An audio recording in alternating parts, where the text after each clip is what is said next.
Au 5e jour de blocage, la fatigue se fait sentir sur les visages des conducteurs routiers au cœur du mouvement. Ils sont une dizaine engagés dans le noyau dur à se relayer sur place. Philippe entame lui son 5e jour de grève depuis lundi 4 h du matin. Il reste déterminé malgré la fatigue et le sacrifice financier. C'est du bénévolat pour tout le monde. Mais bon, ça va faire le sacrifice pour arriver à quelque chose.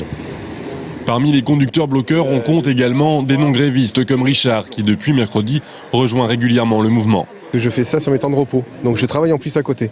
D'accord. Donc je travaille et quand j'ai fini mes journées, je viens manifester. Donc c'est encore plus difficile parce que je fais des doubles journées carrément.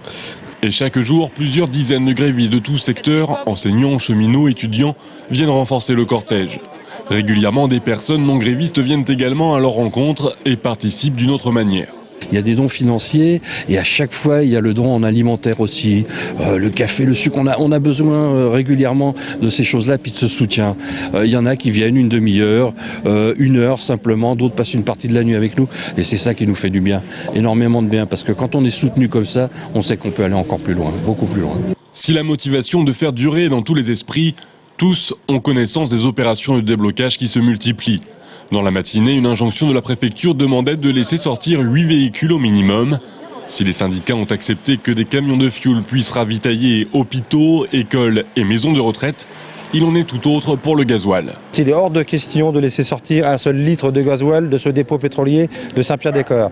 Cela, on va dire, en solidarité avec les copains qui se sont fait tabasser, qui ont subi l'assaut des forces de l'ordre à Granville, à la totale. Il est hors de question d'accepter ces méthodes qui sont vraiment d'un autre temps. À la veille des vacances de Toussaint, les routiers savent que leur mouvement perd un peu en popularité. Mais devant le dépôt pétrolier de Saint-Pierre-des-Corps, les conducteurs espèrent voir du monde venir les soutenir durant le week-end.